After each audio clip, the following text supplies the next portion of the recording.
بسم الله الرحمن الرحيم الحمد لله وصلى الله وسلم وبارك على نبينا محمد وعلى آله وصحبه وسلم تسليما كثيرا إلى يوم الدين وبعد. Inshallah, today we are taking the last part of Ali ibn Abi Talib radiallahu anhu his time.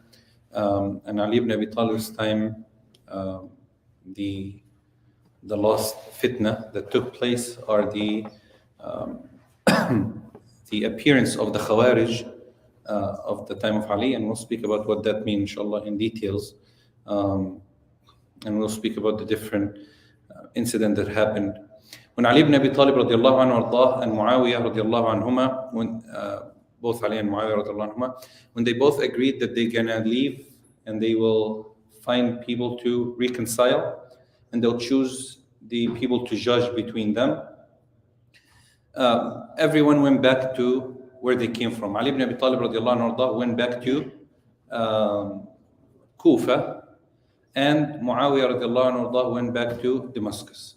Okay, when they were moving to Al-Kufa, they came to a place called Harura.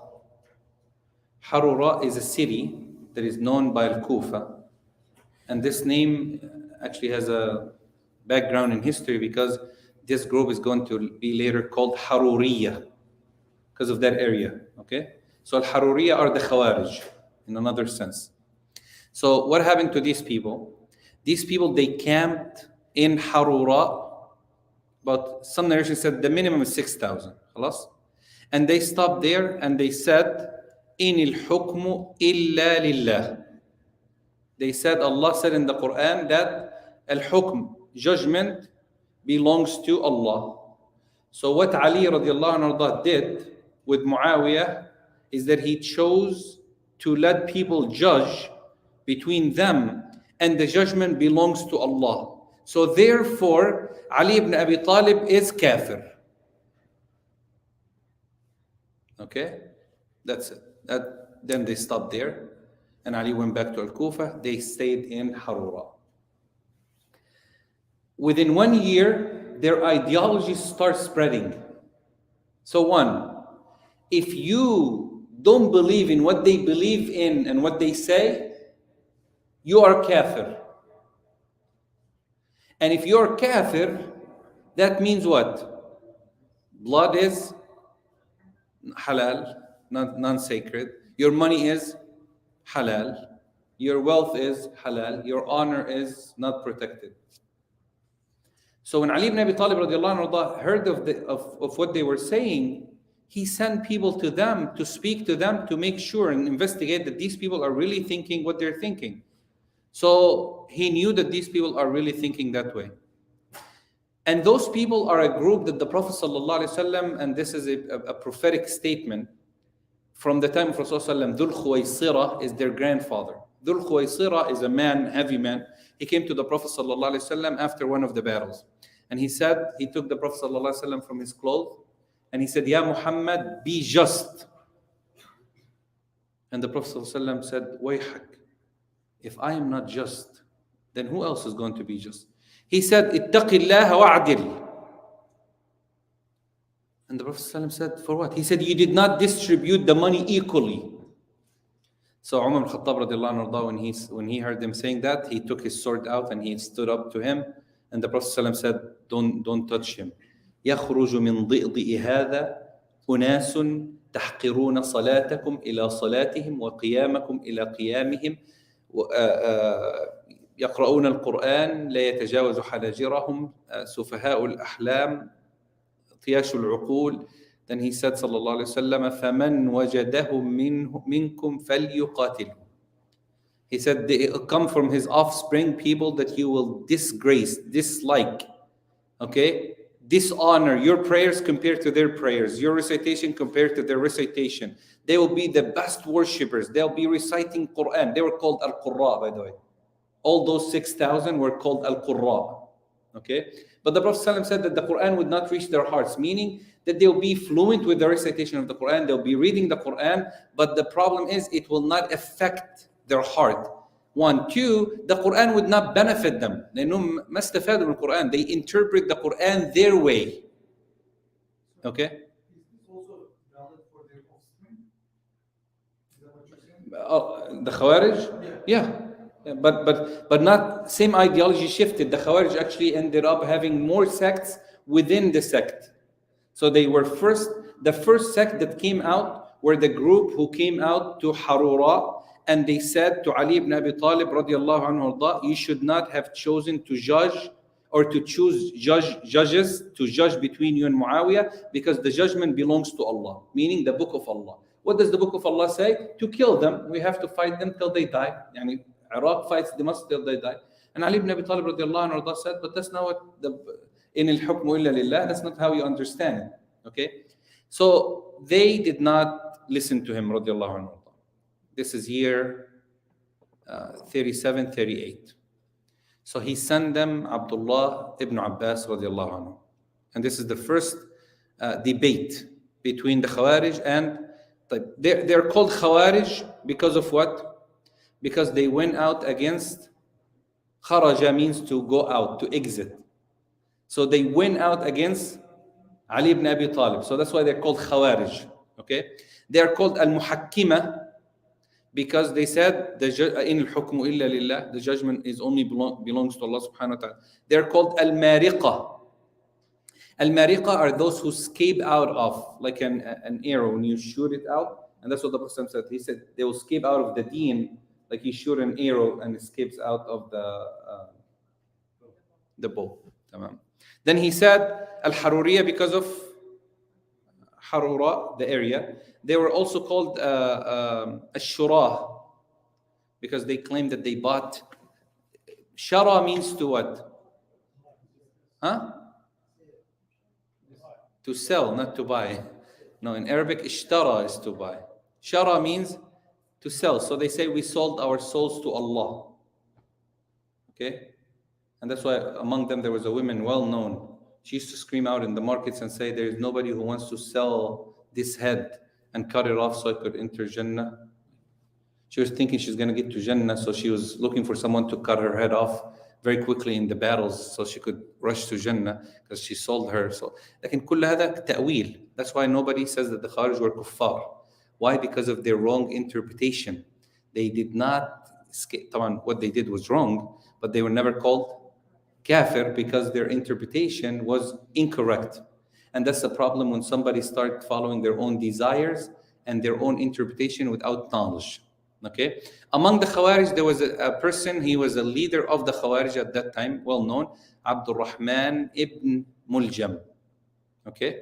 Abdul Rahman ibn Muljam was one of the great scholars before this incident that Umar al-Khattab radiallahu anhu arda, he sent him, Abdul Rahman ibn Muljam al-Muradi, he sent him to Kufa at the time of Umar to teach people, and to Egypt also to teach people the Quran. He was very knowledgeable.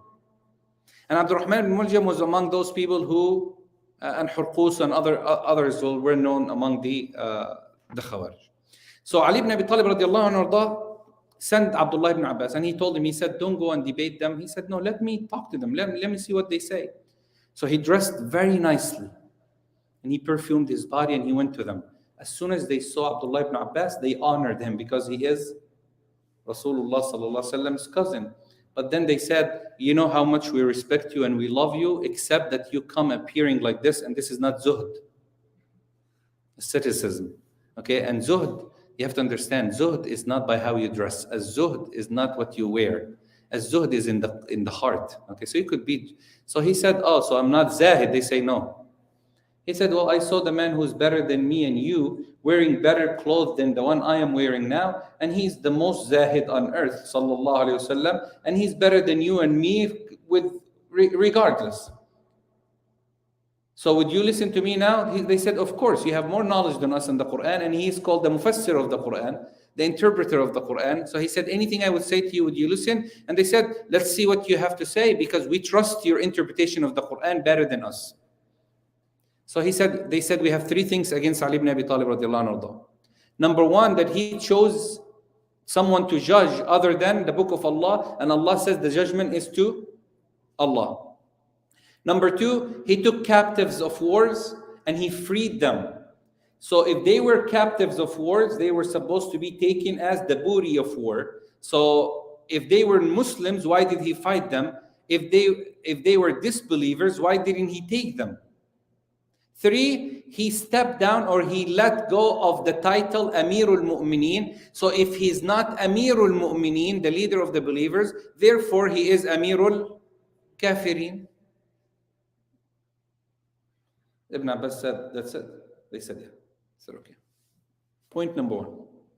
Allah subhanahu wa ta'ala said, يا أيها الذين آمنوا لا تقتلوا الصيد وأنتم حرم ومن قتله منكم متعمدا فجزاء مثل ما قتل من النعم يحكم به ذوى عدل منكم هديا بالغ الكعب. He said, Allah said in the Quran, if someone hunts a rabbit that is $4, okay, a rabbit, if you hunt a rabbit and you kill it while you are in the state of ihram, you should bring judges from Mecca to judge of the price of the rabbit and pay it. So a blood of a rabbit is more sacred to you than a blood of Muslims? Allah said, bring judges to judge if someone kills a rabbit. So Ali brought judges to judge because of the killing of Muslims. He wanted to reconcile. Allah also said in the Quran, فبعثوا حكما من أهله وحكما من أهلها إن يريد إصلاحا يوفق الله بينهما. He said, if a man and his wife fights or they're getting close to divorce, then he should send a judge from her side and a judge from his side. To do what? To try to reconcile. So reconciling between a man and his wife into a sexual relation is more important than reconciling between Muslims. So which one is more important? The blood of Muslims. And Ali chose people to reconcile among Muslims, to save their blood. So isn't that what the Quran said? And they said, yes. He said, am I free of this? They said, of course. Point 1, but you still have 2. He said, okay, number 2. If you first wanted Ali to take captive, Asra al-Harb, they become halal, yani the women become milk yamin, you own them. So if you wanted to take Aisha, she was in the Battle of Nahrawan, if you took her in as halal for you, she's your mother. So how are you taking your mother as a captive and she becomes halal for you, meaning to have sexual intercourse? Is that? And if you say she's not our mother, you disbelieve in the Quran, because the Quran says, النبي أولى بالمؤمنين من أنفسهم وأمهاته وأزواجه أمهاتهم, and his wives are your mothers. So is Aisha your mother or not? If you say yes, then Ali cannot take them as captive, because you cannot take his mother as milk yamin, owned. And if you say no, she's not our mother, then you disbelieve in the Quran. So you fall between 2 sins. Which one are you choosing from? So they said, well, she is our mother, but she's not halal for us to take. So he said, isn't that what Ali did? He didn't take captives because of that. Am I free of that? They said, Allahumma na'am. Yes. He said 3. Ali ibn Abi Talib left a title. And leaving a title doesn't mean that you left the position. And let me prove it to you. We were with Rasulullah in Hudaybiyah, year 7 or year 8. And he was making a treaty between him and Abu Sufyan and Suhail ibn Amr. So he said, from Muhammad, the Prophet of Allah, this is the treaty from Muhammad, the Prophet of Allah, with Suhail ibn Amr and Abi Sufyan ibn Harb. We have made a treaty. They say, hey, stop. You're not, if we believe that you're Rasulullah, why are we even here? I mean, don't write Rasulullah. So he said, what do you want? They say, write Muhammad, the son of Abdullah, because that's what we know you of, but we don't know that you're Rasulullah. Or why would we fight you if you're Rasulullah? So the one who was writing was Ali himself. So Ali is the witness for this. And Ali said, Rasulullah said, Ya Ali, erase Rasulullah. He said, no, I'm not going to erase your name. So he said, show me where is it? And the Prophet ﷺ erased it with his finger. When Rasulullah erased the title Rasulullah, was he Rasulullah or not? For the treaty, he moved what they wanted so the treaty could keep going. So if Rasulullah ﷺ erased the Prophet of Allah, and he's still the Prophet of Allah, Ali erased what? Because Ali wrote this with Muawiyah. He said, from Ali, this is what they agreed upon. Ali, Amir al-Mu'mineen, with Muawiyah ibn Abi Sufyan.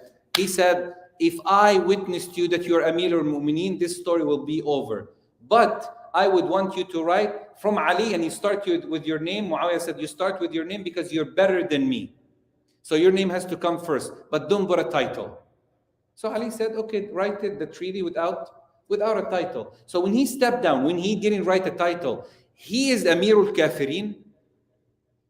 And they said, of course, it makes sense. So 2,000 of the 6,000 went back with Ibn Abbas to the army of Ali ibn Abi Talib and sided with Ali ibn Abi Talib. 4,000, their desire got them to not like, even though they agreed with everything Ibn Abbas said. So what happened was, Ali went to debate them. He got on the minbar and he said, Ayyuhan nas, I want all the Qurra to be in the masjid and no one else. And the Qurra means them. So 4,000 of them waited. Ali ibn Abi Talib asked them the same question that Ibn Abbas mentioned. And he told them, he said, I erased, and I saw Rasulullah erasing his name with his own hand, and he was still Rasulullah. And then he gave them the other hadith that Ibn Abbas mentioned. So they still didn't listen to him. What they ended up doing, they went outside to Harura. From Harura, they start having issues with the people around Harura. Anybody know where they're at? Where is Bilal? أنت عارف وين هو؟ داخل. Somewhere in the back. Huh? There we are. أيوة الله يرضى عنه. So Ali ibn Abi Talib radiallahu anhu ardah, he said to them, if you want to leave, but don't cause any problems, because there are things that I have to worry about, the treaty between me and Muawiyah. But they didn't listen. They went around to almost every city and they start killing people. They start taking their money. They start destroying their houses. So they go to someone's house, they'll test him. What do you say about Ali and Muawiyah, for example? He said, oh, nice treaty that they had together. So they will say, well, you agree with it? Yes, kill him. Take his wife as a asra, and then kill his children. So they did that. When Ali heard of that, he said, till they killed a man who was very beloved, a son of the Sahabi, Abdullah ibn Khabbab ibn al-Arat. Do you remember Khabbab ibn al-Arat? Khabbab is the man who died in Mecca. Remember the one who did the 2 rak'ah, the sunnah of the 2 rak'ah. His son, they came to him and they said to him, what do you think about what's going on? فقال خباب والله ما أرى إلا ما سمعته من النبي صلى الله عليه وسلم. قالوا أسمعت شيئا من رسول الله صلى الله عليه وسلم, from your father to Rasulullah صلى الله عليه وسلم? He said, yes.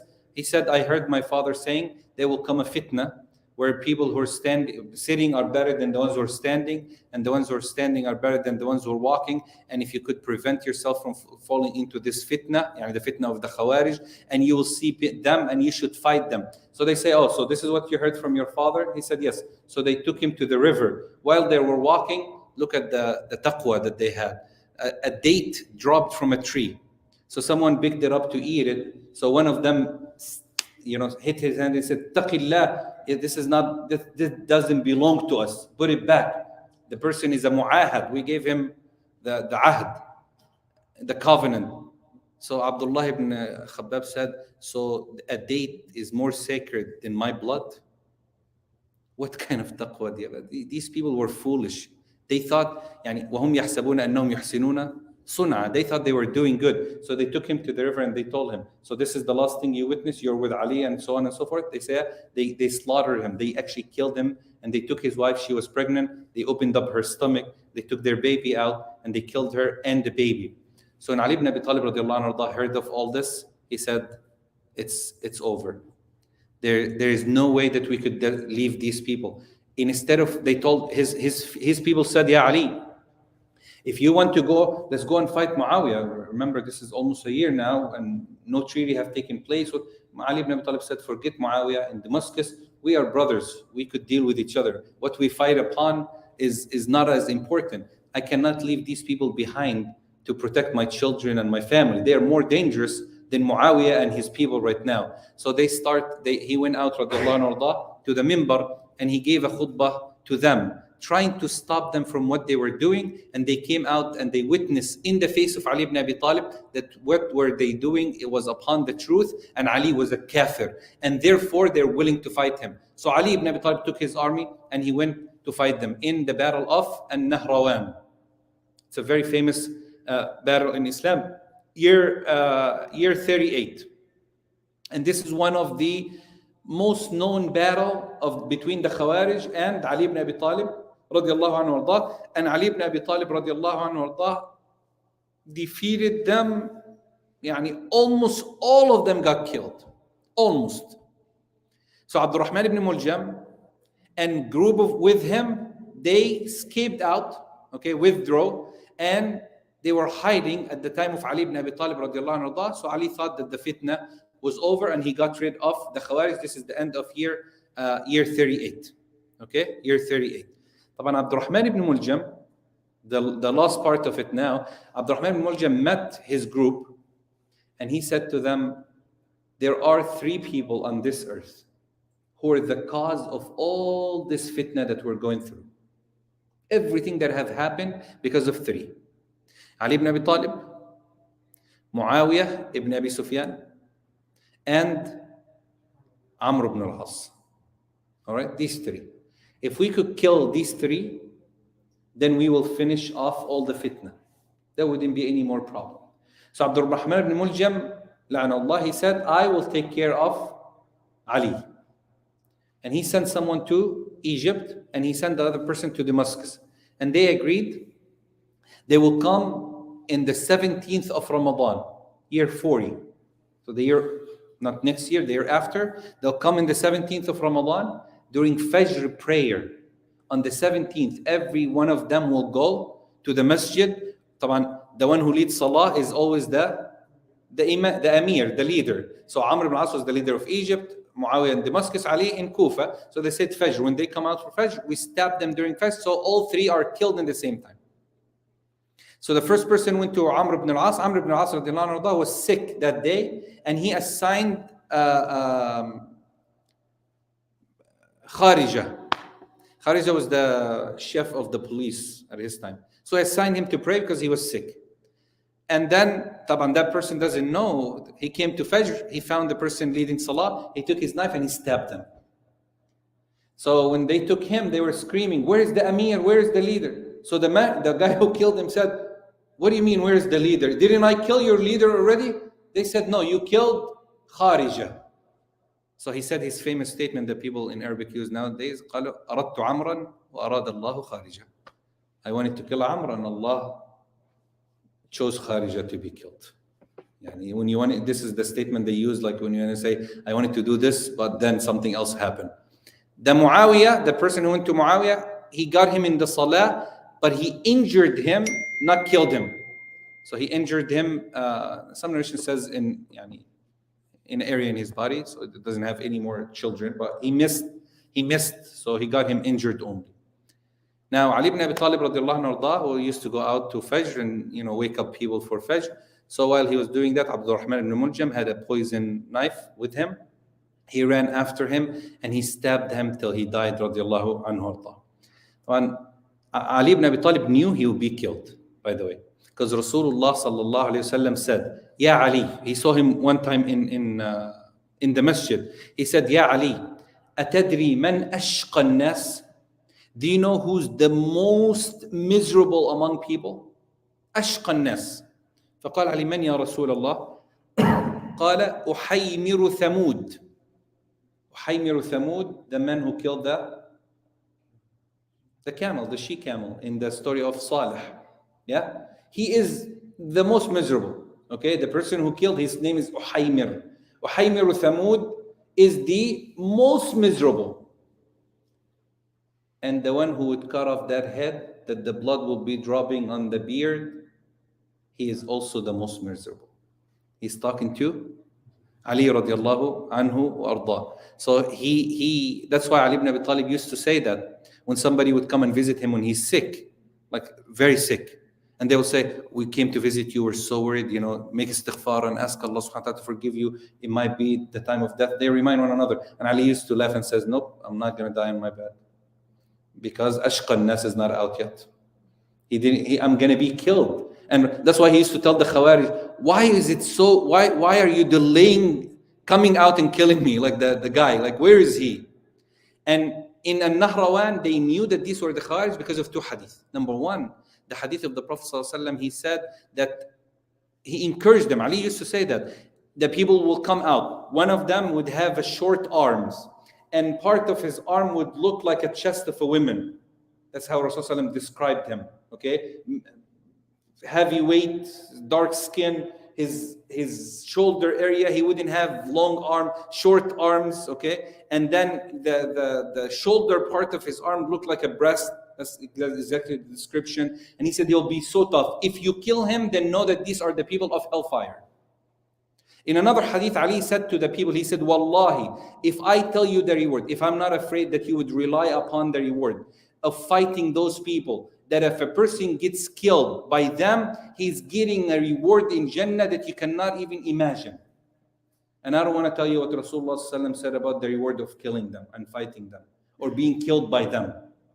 So all these things encourage them to get rid of that. لكن عبد الرحمن ibn Muljam عليه لعنة الله, طبعا يعني the only thing that I want to focus on after the death of Ali ibn Abi Talib radiallahu anhu, they told him that to appoint someone as the Khalifa, and Ali ibn Abi Talib said, nope, because I hope that Allah subhanahu wa ta'ala will appoint upon you a person that you choose, that he would be better for you, like we chose a person after the death of Rasulullah who was better for us. So he said, I will just leave it to your choice, but I am sure Allah will choose for you someone that you would. And of course, the chosen one after Ali was Al-Hasan, and then Allah subhanahu wa ta'ala reconciled between all the Muslim ummah because of Al-Hasan when he stepped down for Muawiyah radiallahu anhu. Khawarij were defeated by Muawiyah, they were defeated by his son too. They didn't come out till the end of the time of his son when he got killed. When Ali got killed, remember these two names, Abdurrahman ibn Muljam, and always make dua. We should learn from this the benefit. We should say to Allah to keep our heart firm. This person was a scholar. He was a qari of the Quran. He was a teacher sent by Umar ibn Khattab to teach people. But look how he changed. How he's the worst, he's the most miserable on earth after the killer of the she camel by the witness of Rasulullah. Can someone change 180 degree like this? Yes. So is he out of the circle of Islam? He's not, but he is the most miserable. So when we say shaqi, and that's why some of the another person who's like him, what's his name? Imran ibn Huttan. Anyone have heard this name before? As-Sadusi. Imran ibn Huttan was a narrator of the ahadith of Rasulullah from Aisha and Ibn Umar and them. He had a cousin, she was Haruriya. She was among the Khawarij. So he said, I'm going to marry her to change her view, her ideology. So they told him, don't do that. And he said no. So he got married to her, and within 3 months, Imran ibn Huttan was already cursing the companions. He was the mufti of the Khawarij. He was the qadi, the judge of the Khawarij. And he even praised the killer of Ali ibn Abi Talib radiallahu anhu arda. He wrote his famous poetry. He said, يا ضربة من تقي ما أراد بها إلا ليبلغ من ذي العرش رضوانا إني لأذكره يوما فأحسبه أوفى البرية عند الله ميزانا. He said, this is a hit by a person who is the most pious, and I'm sure that he is seeking the reward to be in the highest level of Jannah next to Allah by killing off Ali radiallahu anhu arda. He said, every time I remember him, I believe that he's the most righteous among people. So السيوطي رحمه الله تعالى قال يا ضربة من شقي ما أراد بها من ذي العرش إحسانا إني لأذكره حينا فألعنه وألعن الكلب عمران بن حطان. He said, this is Suyuti responded, he said, this is a hit from a shaqi. Because Rasulullah called him shaqi. And he didn't want to get closer to Allah by it, but indeed he wanted to get closer to hellfire by it. Okay? Doesn't mean he's a kafir. We're saying he's ashqa nas, yani the most miserable among people. This is the end of the life of Ali ibn Abi Talib radiallahu anhu in the year 40 after very long struggle in life, and you could see his lifetime and his lifespan. May Allah subhanahu wa ta'ala elevate his rank in dunya and akhirah. May Allah subhanahu wa ta'ala make him among those who are inshallah in the highest level of Jannah with Rasulullah sallallahu alaihi wasallam. And he is. And you know, after Ali ibn Abi Talib radiallahu anhu, the groups of people have been divided. among the Shia of Ali ibn Abi Talib radiallahu anhu, who were with him, supporting him at his time, were normal. They loved Ali, they gave him support, they stood by his side. After the death of Ali ibn Abi Talib radiallahu anhu, the group of Shia who came out to overpraise Ali and his children, and then later on a group from them even descend by saying that Ali was God and Allah descend into his soul, like Allah subhanahu, and then they start imitating Christians in that. And Ali ibn Abi Talib heard of them when he was alive and he wanted to burn them, but Ibn Abbas stopped them from doing so. But this is a brief, not a brief, but a summary, inshallah, in the life of Ali. We ask Allah subhanahu wa ta'ala to make us among those who are resurrected with the Sahaba, who honor the Sahaba and know their status and their level. And we ask Allah subhanahu wa ta'ala to be with them in the highest level with Rasulullah sallallahu alayhi wa sallam. Inshallah, we'll continue after I come back from Umrah. So this is the last class for the Tuesday, Thursday class, inshallah. Till we come back, we ask Allah subhanahu wa ta'ala to bless us with our trip. And we ask Allah subhanahu wa ta'ala to make all of you here today, inshallah, have the opportunity soon to visit Mecca and Medina, inshallah, and to perform Umrah and Hajj. Allahumma ameen. Jazakumullah khairan wa sallallahu alayhi wa sallam. Alhamdulillah. Assalamu alaikum wa rahmatullahi wa barakatuh.